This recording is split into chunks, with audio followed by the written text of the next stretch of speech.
In a world that acknowledges only power, and in an era where swords penned history, a man was born. He decreed that ink is more truthful than blood. He was not a king, yet he addressed monarchs as his subordinates. He was not a prophet, yet his words descended upon his adversaries' hearts like thunderbolts.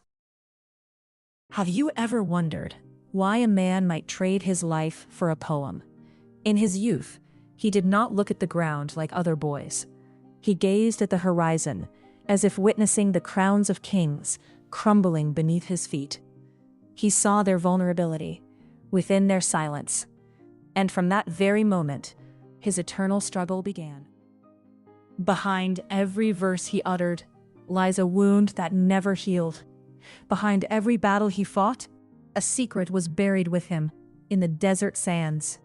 Today, we shall unlock the gates of history to see what the chroniclers ignored. We shall seek the man who dared to challenge the entire universe with a word. In the heart of Kufa, during the peak of the Abbasid era, a child was born.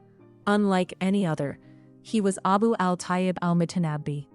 He was not born into a golden palace nor a powerful family. Rather, he emerged from a humble environment to a father who worked as a simple water carrier. While the alleys of Kufa buzzed with intellectual fervor, young Al-Mutanabbi sat in the quiet shadows of mosques, devouring ancient scrolls. Candles flickered beside him, casting long silhouettes against the walls, as he read, not just to learn, but to grasp the very secrets of power. He was a silent observer, watching the world with eyes that seemed to foresee his path. He was not just growing, he was preparing for a destiny that would one day shake the pillars of the state. This was his beginning, searching for self amidst the ink, where he learned that the word is the ultimate weapon. Al-Mutanabbi left Kufa, traversing the vast beauty of the Abbasid lands, seeking a platform worthy of his ambition.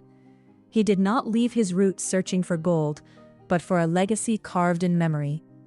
In the embrace of the desert, he mastered the language of horses and the clash of swords.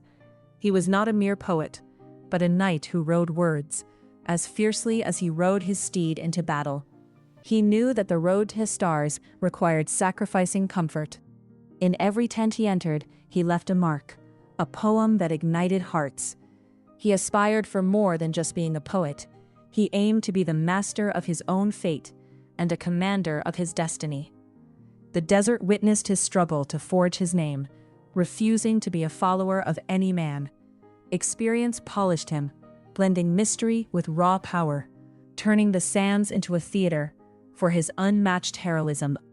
Al-Mutanabbi entered the court of Sayf al-Dawla in Aleppo, where the levers of the state were pulled. He did not come to beg for praise, but to command respect as a force to be reckoned with. He sat before the prince with poise, speaking as if the earth trembled beneath his feet. His sharp intellect was his shield, and his poems were swords that never missed their target. He did not fear the ruler's wrath. He saw him merely as a man. In that majestic hall, Al-Mutanabbi was the shining star, the tongue that steered the course of debate. He practiced politics through poetry, forging alliances with a single line. He knew when to praise and when to rebuke. And the kings of his time feared his tongue more than their enemies' blades. He lived in constant conflict between his pride and his ambition, trying to remain at the summit despite the shadows. He knew that staying at the top required a strategy only the greats possess. His life was not confined to pages of poetry. It was a real, brutal battlefield. Living in a turbulent time, he held the sword in his right hand and the pen in his left. Al-Mutanabbi fought wars with rare courage, viewing his scars as medals of honor. He did not merely observe history, he was at its center, fighting and chronicling his valor. He saw battle as a chance to prove that a poet is more than just a man of words. Amidst the dust and the clash of steel, his greatest poems were born, tales of manhood and bravery. He learned that death is not the end, but the final test of a man's courage. He was a philosopher warrior, seeing life as an opportunity to achieve glory or die with honor. His experiences in war crafted his wisest verses, which still resonate today as a constitution of strength and iron will. In the end, Al-Mutanabbi did not depart like other men. He left like a storm, leaving his mark on every corner of the world. His death is the ultimate testament to his unyielding pride. When surrounded by the swords of his enemies, he could have escaped, but he remembered his own immortal verse.